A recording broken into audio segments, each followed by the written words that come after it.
Bom dia, irmãos e irmãs, que a graça e a paz do nosso Senhor e Salvador Jesus Cristo seja superabundante na sua vida. Louvado seja Deus, porque nesta manhã de domingo podemos estar juntos, podemos compartilhar a palavra do Senhor. E eu peço que você compartilhe com seus amigos, com seus contatos, o link, tanto do Facebook quanto do YouTube, para que muito mais pessoas possam ser alcançadas por esta palavra que vamos estudar nesta manhã. Antes, eu quero dar um aviso muito importante. Desde as 8 da manhã deste domingo, nós já temos à disposição o link para a votação da eleição ao diaconato.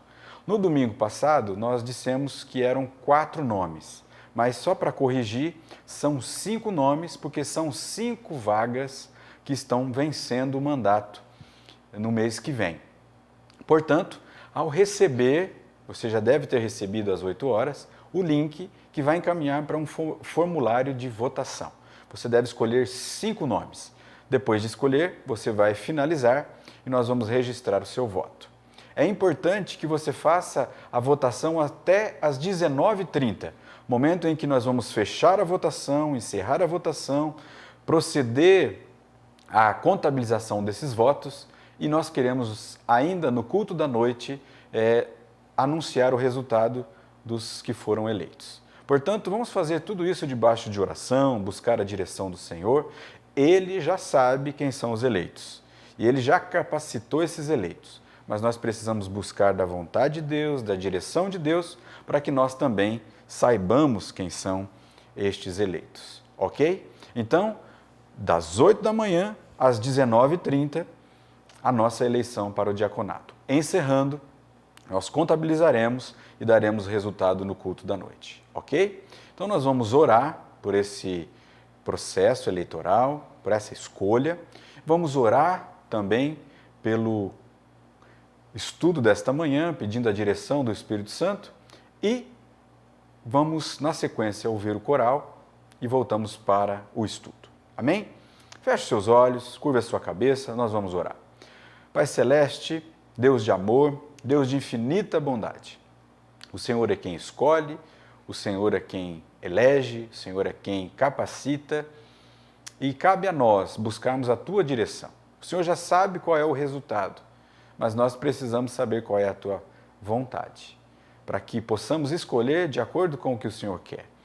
Então, nos ajude nessa eleição, ajude nesse processo todo, para que possamos eleger os nossos oficiais ao diaconato, que vão cuidar do zelo da casa do Senhor e também da ação social da igreja, da missão da igreja. Ó Deus, dirige homens e mulheres para este santo ministério, especial ministério, honroso ministério, porque é uma honra poder te servir, é um privilégio. Então, ó Deus, direciona o nosso coração, que esse processo que está sendo totalmente eletrônico, está sendo totalmente online, para que cada um na sua casa faça com segurança, cuidando de si mesmo e uns dos outros, possa ser um processo tranquilo. Nos ajude nisso. Nos ajude também no estudo que faremos na sequência, nesta manhã. Nos ajude a responder as nossas questões, não com a nossa sabedoria, não com aquilo que a gente pensa saber, mas com a direção que vem do alto, que vem do Espírito Santo do Senhor. É no nome de Jesus que nós oramos, já agradecidos, porque sabemos que o Senhor fará muito mais do que nós pedimos ou pensamos. Amém e amém. Vamos ouvir o nosso coral? Na sequência, nós estamos de volta com o nosso estudo.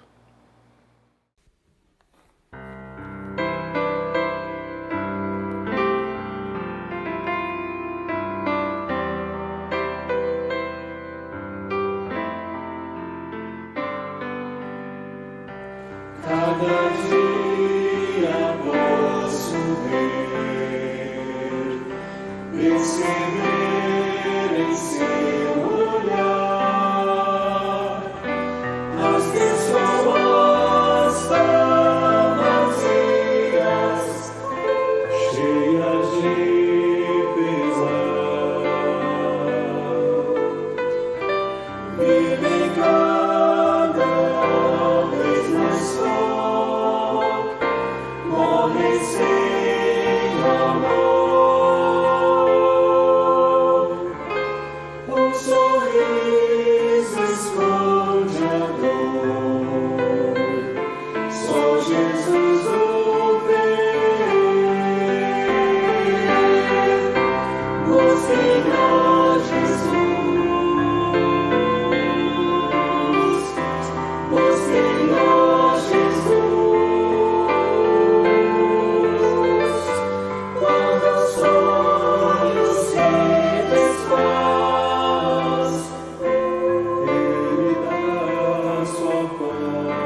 Amém. Graças a Deus.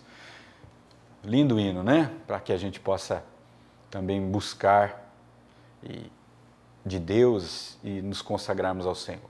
Muito bem, o estudo desta manhã vai tentar. Por que tentar? Porque eu não sei todas as coisas. Mas a gente quer tentar, à luz da palavra, responder uma questão.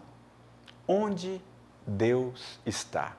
E por que essa pergunta? Você já vai saber. O texto que nós queremos propor para o estudo nesta manhã está no livro de Salmos, Salmos 130, a partir do verso 1. Das profundezas clamo a ti, Senhor. Escuta, Senhor, a minha voz. Estejam alertas os teus ouvidos às minhas súplicas. Se tu, Senhor, observares iniquidades, quem, Senhor, poderá escapar? Mas contigo está o perdão, para que sejas temido. Aguardo o Senhor, a minha alma o aguarda, eu espero na sua palavra. A minha alma anseia pelo Senhor, mais do que os guardas anseiam pelo romper da manhã. Mais do que os guardas pelo romper da manhã. Espere, Israel, no Senhor, pois no Senhor há misericórdia. Nele temos ampla redenção. É Ele quem redime Israel de todas as suas iniquidades. Amém? Até aqui. Bom, está aparecendo aí para você uma nuvem de palavras. E eu queria que você observasse essa nuvem de palavras. Tem várias palavras, de vários tamanhos, algumas propositalmente bem minúsculas. Mas observe, por favor. Olhando para essa nuvem, o que é que sobressai os seus olhos? Quando você olha fixamente para essa nuvem, o que é que salta? O que é que se revela? O que é que vem primeiro? O que é que o comando da sua mente faz vir primeiro, que você consegue enxergar nitidamente? Por que eu estou dizendo isso? Fato é que estamos vivendo dias difíceis por conta da pandemia. Não é de hoje, já faz algum tempo.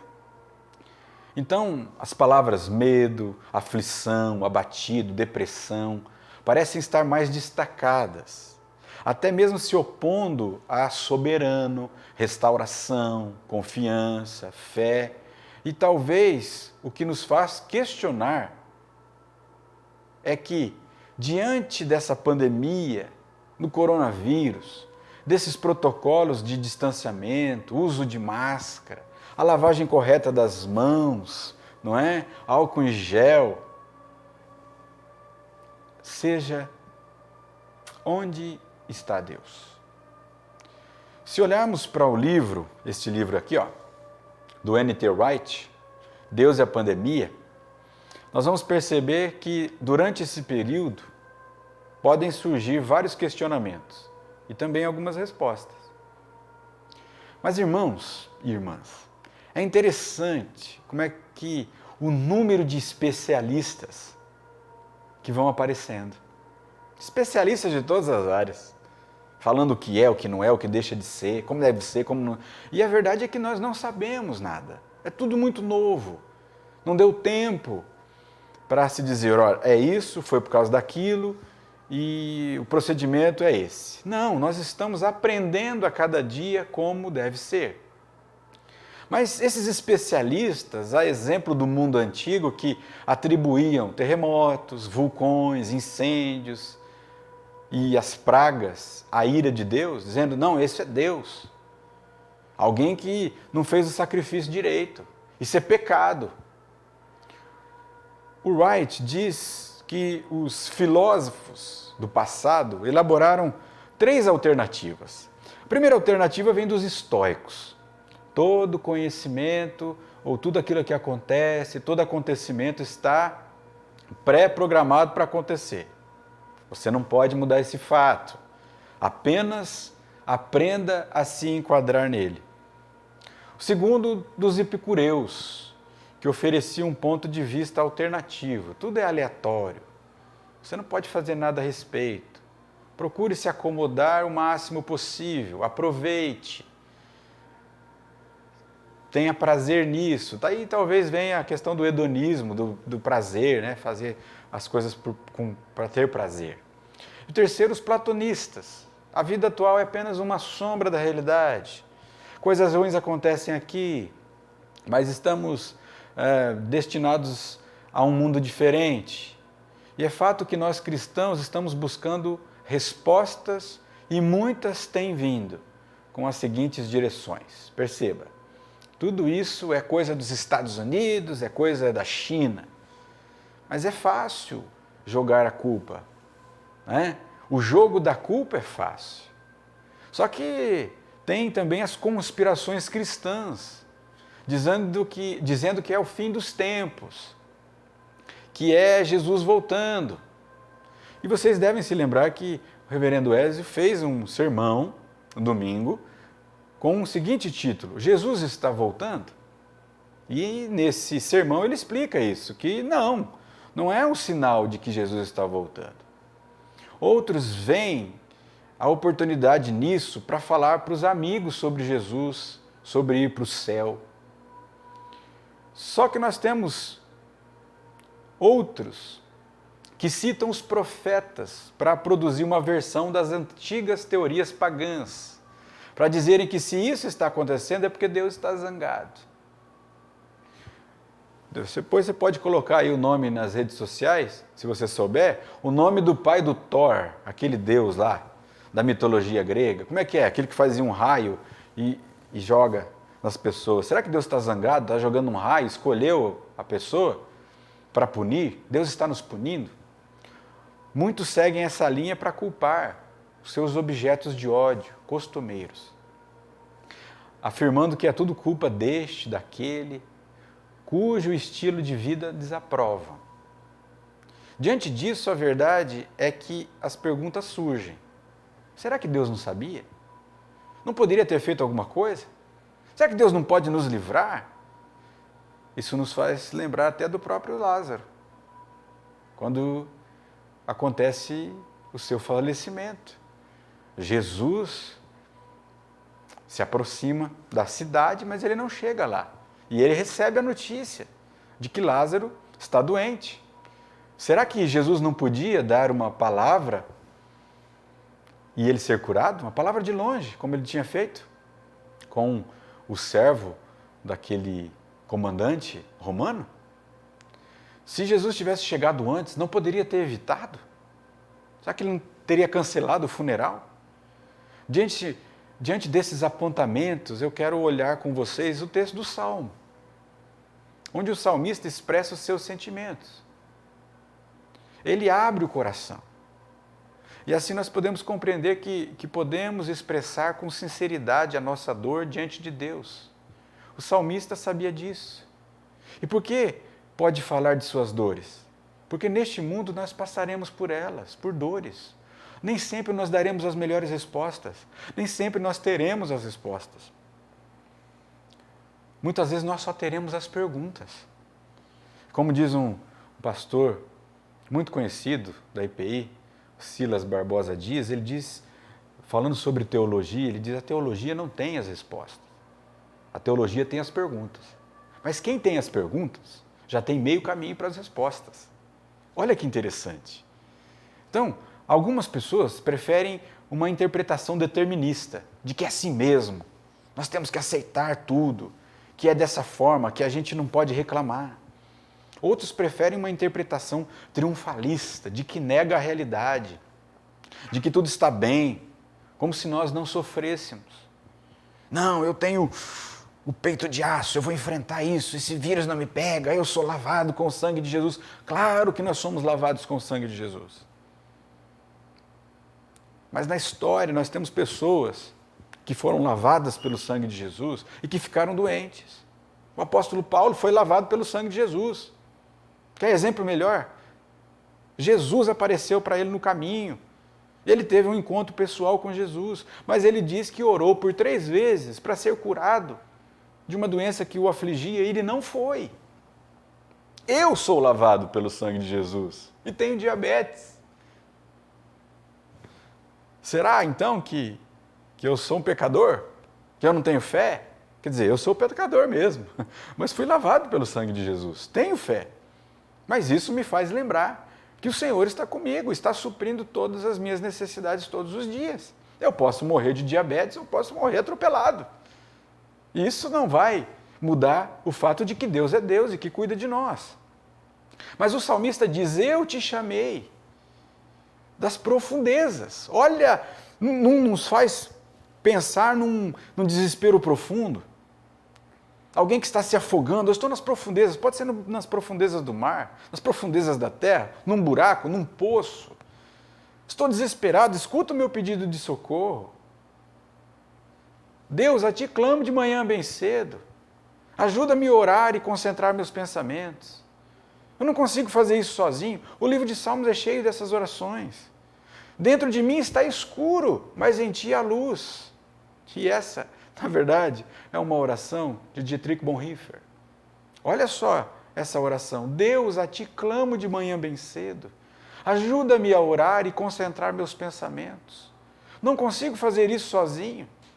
Dentro de mim está escuro, mas em ti há luz. Eu estou só, mas tu não me abandonas.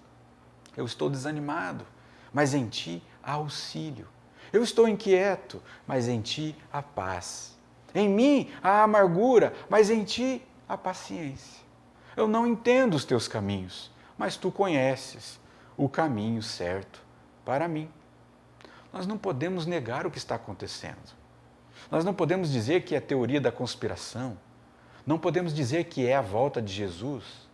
Não podemos dizer que isso não me pega, porque eu sou lavado no sangue de Jesus. Mas podemos dizer a Deus sobre o que sentimos. Podemos ser sinceros com Ele. Há para nós a possibilidade do lamento. E é algo que no último, ou num dos últimos capítulos do livro do Wright, ele diz: se não é essa teoria de conspiração, se não é a volta de Jesus, porque olha só, olha que terrível pensarmos assim, Deus precisou usar uma pandemia para dizer que Ele salva, que Ele perdoa, que nós somos pecadores? Não, Deus já usou Jesus. O último e grande sinal foi o de Jesus. Não foi o sinal que eles pediram? Olha, eu peço um sinal. Ele falou, não vai ser dado nenhum outro sinal a não ser do profeta Jonas. E qual que é o sinal do profeta Jonas? Um homem que ficou desaparecido 3 dias e ao 3º dia apareceu na praia.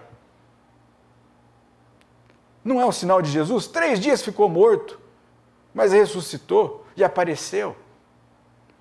Para dizer que nós devêssemos pregar o Evangelho para toda criatura. Dizendo que Deus salva, que Deus cura o pecador, até por meio de um olhar, como diz um hino. Então, Deus não vai usar sinais. Que poder pequeno dizer que precisa de uma pandemia para dizer que nós somos pecadores. Que poder pequeno de um Deus tão poderoso para usar uma doença. Não, o sinal é Jesus. O sinal de que nós somos pecadores é Jesus. E Ele já resolveu tudo lá na cruz. Por isso, o livro do Wright diz que nós temos a possibilidade do lamento. Nós, como igreja, nós, como povo de Deus, nós podemos lamentar. E a pergunta não é onde está Deus somente. Nós podemos fazer isso. Já já nós vamos tentar responder. Mas nós podemos perguntar também o que nós devemos fazer como igreja. Talvez seja estender a mão. Talvez seja chorar com os que choram. Chorar um ente querido. Não chorar num velório porque não está sendo possível fazer, mas depois chorar com a família. Tentar fazer alguma coisa por esta família. Perceber se não tem pessoas ao nosso redor precisando de comida. Porque nós não podemos despedir as pessoas, dizer para elas, olha, Jesus te ama, e a barriga roncando. Ou com uma outra enfermidade precisando de um remédio, ela não pode sair de casa. E dizer, Deus te ama. Não. O que Deus quer é usar o seu povo para governar. O mundo inteiro está gemendo, a criação está gemendo, aguardando a restauração completa. Mas nós podemos fazer a nossa parte, nós podemos cuidar dos enfermos, nós podemos cuidar dos doentes, nós podemos cuidar dos que estão abalados emocionalmente, nós podemos cuidar. Nós podemos estender a mão, nós podemos ser Jesus, nós podemos ser a única Bíblia que as pessoas vão ler e vão dizer, eu tive um encontro com Jesus hoje. Ele esteve aqui? Teve, através de você e de mim. Então, nós temos a possibilidade do lamento, do choro, da questão humana, do sofrimento. E assim como o salmista e Bonhoeffer, nós percebemos a presença de Jesus na nossa vida. Então nós respondemos que Deus está presente. Onde Deus está? Deus está conosco. Deus está presente, Ele é solidário com a dor humana. Esse Deus que caminha com a gente sabe que na sua soberania não se esquece do ser humano. É aquele que nos faz perceber que não são as circunstâncias que nos trazem paz. Lembra daquele cântico? Não olhe as circunstâncias, não, não, não. Olhe o seu amor, sim, o seu amor. Não me guio por vistas, alegre sou. Não é pelas circunstâncias, é pelo amor que Ele já demonstrou. Então, olhamos para Ele e nós temos paz. É a certeza da presença dEle. E nesse aspecto, nem a morte, e nem a vida, e nem a doença, e nem a principado, e nem as potestades podem nos tirar essa certeza. O sofrimento não pode nos tirar essa certeza. A ideia de que a gente pode lamentar, o lamento de como essa respiração ofegante de quem está doente, que não pode respirar, aqueles que estão com um pulmão bem comprometido. Irmãos, Jesus sofreu, sabe mais do que ninguém as nossas dores. Ele sabe o que é sofrimento, Ele sabe o que é ser traído. O pastor disse isso nos 2 cultos anteriores. Jesus sabe o que é ser traído, Ele sabe o que é solidão. Olha só, na noite em que foi traído, ele sentou com seus irmãos, amigos e comemorou a Páscoa. Depois foi para o monte orar, pediu para que os discípulos orassem com ele, mas eles dormiram. Jesus ficou sozinho. Ele sabe o que é angústia, ao ponto de suar sangue. Mas Ele não nos abandona. Nem a morte tem a capacidade de fazer com que Deus esteja distante de nós. A nossa esperança consiste na presença de que Deus nos ama. Um Deus muito humano, com um cheiro de gente, que caminha com a gente. Tanto que as pessoas perguntavam, onde está Deus? Quando se matavam pessoas na câmara de gás, enforcadas, Deus está na forca, junto, está dentro da câmara de gás, está sofrendo com o ser humano. É o Deus que sofreu até as últimas consequências. Onde é que Deus está? Onde é que está Deus? Deus está com aquele que sofre. E de que maneira? Morrendo. E ao mesmo tempo dando a certeza àquele que morre que a morte não dá a última palavra. Quando a Bíblia diz que a morte será o último inimigo a ser vencido, a ideia é que exatamente isso. Pode ser que nesse período, aqui na Terra, a vida da gente é transitória. A finitude que nos faz ter medo e assim por diante. Mas nossa perspectiva é na vida eterna. E o fato de você perceber que nesse período na Terra, Deus se faz presente e a gente precisa viver da melhor maneira possível, isso nos ajuda a lutar. Isso nos dá um fôlego novo de vida. Essa percepção da presença de Deus nos faz olhar para o nosso próximo da mesma maneira como Deus olha para a gente. É o Deus que assume a nossa dor, Deus compassivo, é aquele Deus que tem misericórdia, que assume a dor do outro como sendo sua, que pleiteia a causa do outro como sendo sua também.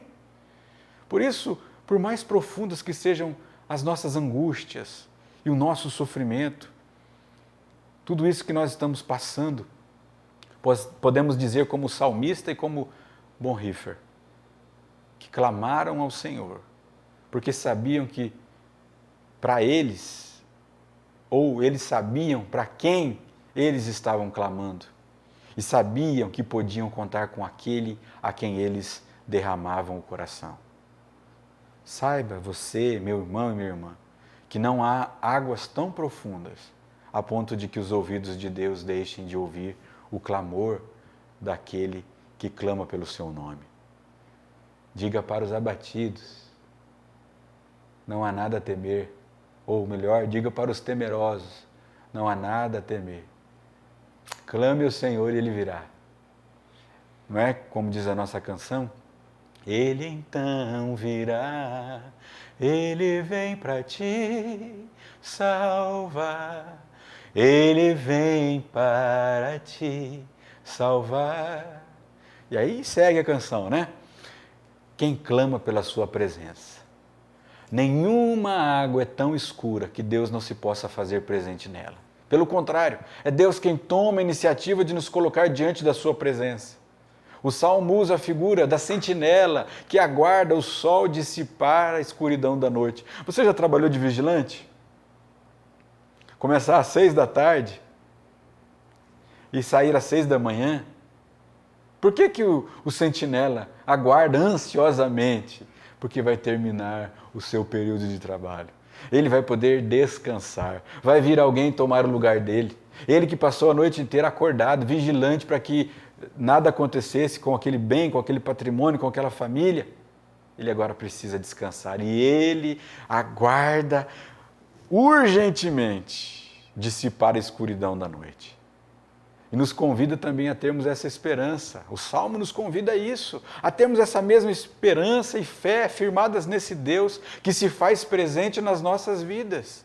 Esperar em Deus não é dizer para Ele que maneira Ele tem de agir ou a hora que Ele tem de agir, mas que a nossa confiança é nele, é por causa dele. É por causa da força dele, do poder dele, do amor dele, é por causa da generosidade dele e por tudo aquilo que ele representa nas nossas vidas. Jesus sofreu mais do que todos nós, para que olhando para ele, nós pudéssemos também suportar toda essa carga. Por isso, meus irmãos e irmãs, nada do que está acontecendo é sinal de arrependimento. Claro que se a gente se arrepender, ótimo. Confessarmos nossos pecados é ótimo, mas não é, a pandemia não está sendo usada por Deus para isso. Não é a punição de Deus.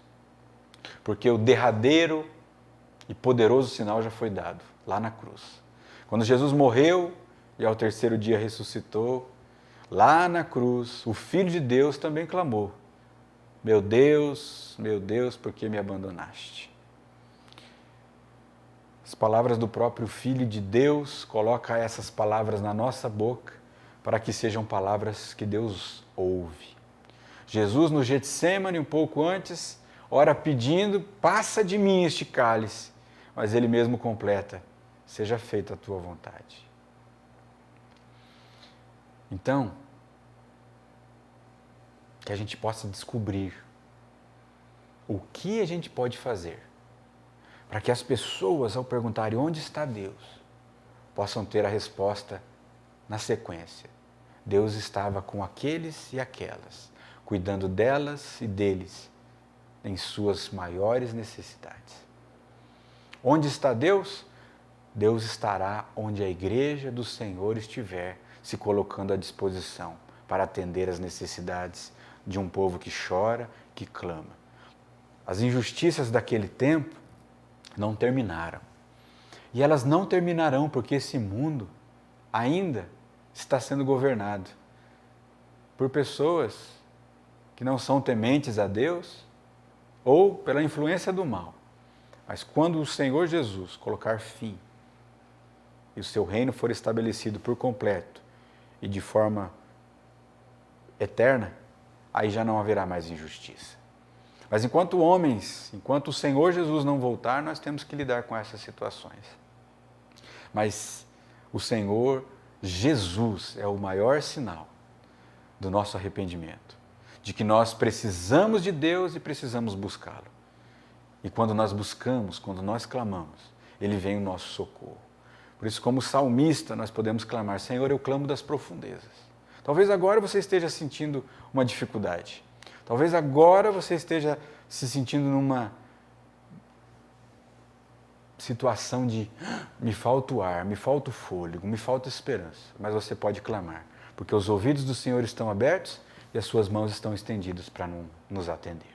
E eu quero terminar com uma ilustração. Talvez você já tenha ouvido em outro momento, mas ela é contada pelo pastor Ed René Kivitz.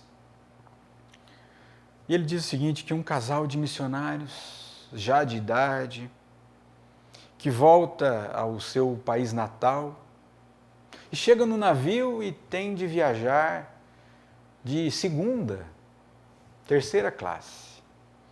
E o casal de missionários percebe que ali vai chegando uma autoridade, uma celebridade, e o pessoal ali todo eufórico, soltando fogos e tal, e eles ali, sozinhos, sem ninguém para recebê-los, acompanhá-los, festejar a sua presença. E aí quando chega no país de origem, olham para fora da escotilha, desce a celebridade, desce o presidente, todo mundo recebendo com fogos. Quando eles descem, só papel picado no chão, ninguém esperando, eles sozinhos, vão para casa e descobrem a casa arrebentada, invadida, eles doentes. E aí, então, o marido se desespera, clama a Deus e fala para Deus: é isso que a gente ganha? Valeu voltar para casa numa situação dessa? Valeu a pena viver todo esse momento de tristeza aí? E agora chega aqui, ninguém para receber, solitários, nós doentes, casa arrebentada, sem recurso. E aí ele olha para sua esposa, para a mulher, e fala assim: pergunta para o seu Deus, pergunta para Deus se valeu a pena voltar para casa. E ele sai e bate a porta, nervoso, e quando volta pergunta: e aí, falou com ele? Perguntou para o seu Deus? E ela diz: sim, eu conversei com ele. E perguntei: e daí, valeu a pena? Ele disse que valeu a pena voltar para casa? E ela respondeu: olha, Deus disse que nós não chegamos em casa ainda.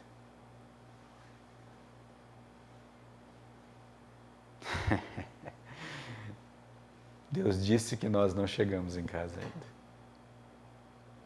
E essa realidade, irmãos, nós somos passageiros aqui. A gente ainda não chegou em casa. E enquanto ainda não chegamos em casa, a gente vai ter sofrimento.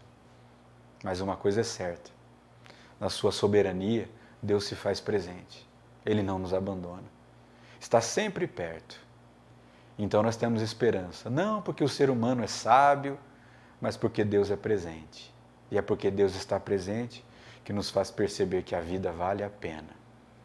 Por isso, não subestimemos essa doença. Vamos continuar usando tudo que estiver ao nosso dispor. Vamos ser presentes também na vida uns dos outros. Não neguemos o potencial de mortalidade. Cuidemos uns dos outros. Porque isso é prova de amor. Isso é demonstrar onde Deus está. E que Deus está conosco. Sempre. Porque Ele é Deus Emanuel. Emanuel é Deus conosco. E se você tem o Emanuel, você pode ser presente de Deus na vida de muitas pessoas. Responder essa pergunta não é fácil. Dar as respostas que o mundo quer não é fácil. Mas vamos demonstrar o amor de Deus com ações, com cuidado, cuidando uns dos outros. Onde Deus está? Deus está no seu trono. Nós vimos também aquele sermão do pastor sobre Isaías. Quando o trono estava vazio por conta da morte do rei, o trono de Deus nunca esteve vazio. E Ele sabe todas as coisas. E Ele governa soberanamente. E ainda, como aquela canção, diz: tu és soberano sobre os céus, sobre a terra, tu és Senhor. E apesar dessa glória que tens, tu te importas comigo também. O Senhor se importa. Ele mandou Jesus. Ele sentiu a nossa dor. E Ele nos envia para cuidarmos uns dos outros. Deus está presente. Deus está conosco. Que sejamos presentes na vida das pessoas e levemos Deus a estas pessoas. Amém? Vamos orar? Curva sua cabeça. Feche seus olhos. Coloque diante do Senhor qualquer que seja a sua preocupação, sua perturbação. Talvez você esteja lá nas profundezas, mas o Senhor escuta e o Senhor te busca. Pai, em nome de Jesus, nesta manhã, é a Tua palavra que nos ensina. Talvez até tenhamos medo de falar francamente com o Senhor. Nós oramos a oração do Pai Nosso na certeza de que o Senhor responde às orações. Nós abrimos o nosso coração quando pedimos perdão pelos pecados, não dizendo que os outros são pecadores, mas que nós somos, que nós pecamos contra Ti. E pedimos perdão e sabemos que o Senhor nos perdoa. Pedimos o pão de cada dia, porque sabemos que a cada dia o Senhor nos sustenta, que o Senhor tem provisão diária sobre nós. O Senhor é o pão da vida. Então nós cremos que o Senhor responde essas orações. Então, diante de tudo isso, diante das nossas aflições, diante de situações que vivemos, que às vezes nos atrapalham até emocionalmente, nós clamamos. Da profundeza dos nossos problemas, da profundeza das nossas dificuldades, nós clamamos a Ti. Socorro, socorro, Senhor. Socorre o nosso país, socorre as nossas autoridades, porque é bem verdade que ninguém sabe o que deve ser feito, como deve ser feito, mas o Senhor sabe. E é a Ti que recorremos, para que o Senhor dê sabedoria às nossas autoridades, poder executivo, legislativo, judiciário, mas principalmente por aqueles que integram o poder da saúde, de operacionalizar a logística da compra, da distribuição e da aplicação de cada vacina. A nossa esperança está no Senhor. Nós clamamos ao Senhor por um remédio, Ele veio. É a vacina. Nossa esperança não está na vacina. Nossa esperança está no Senhor. Mas a vacina é a resposta. Uma delas, para sairmos dessa situação de caos, de profundo abatimento, de dificuldades de saúde, financeiras, emocionais. Mas então nós pedimos para que essas autoridades sejam dirigidas pelo Teu Espírito e que nós tenhamos vacinação rápida, plena, para alcançar todas as pessoas que têm idade para serem vacinadas, que não falte para nenhuma delas. Mas aquelas, ó Deus, que estão emocionalmente abaladas, aquelas que estão financeiramente abaladas, que o Senhor também nos ajude a ajudar, que nós sejamos a Tua mão estendida, que nós sejamos a Tua presença viva nessas pessoas, nessas famílias. Que nós possamos ser, ó Deus, a Tua mão, os Teus braços, a Tua voz, a Tua presença. Nos ajuda, Senhor, nos ajuda a sermos aqueles que vão administrar os recursos para cuidar de vidas e abençoá-las. Ó Deus, nos ajuda também a levar palavra de esperança. Nos ajuda também a dizer que o Senhor está presente, que o Senhor cuida, que o Senhor caminha conosco até a consumação dos séculos, que o Senhor é Deus, que o Senhor não se omitiu, que o Senhor está conosco em todo o tempo. Dá-nos esta orientação, nos ajuda a fazermos isso. Ajuda irmãos e irmãs que estão, ó Deus, infectados. Consolo, ó Deus, dessas famílias que nós perdemos essa semana. Ó Deus, gente tão querida, gente do Senhor. A terra fica mais pobre, fica mais triste, mas que o Senhor nos ajude a caminhar agora sem eles, para que a falta deles possa ser não substituída, mas que possamos ajudar a amenizar essa falta deles, para o Teu reino, para as pessoas que faziam parte do convívio deles. Nos ajude, Pai, nos ajude. É no nome de Jesus que nós oramos. Amém e amém. Irmãos e irmãs, tenham um ótimo domingo na presença de Jesus. Não se esqueçam de fazer a sua votação até às 19h30. Um grande abraço Deus abençoe. Fiquem com Deus. Tchau.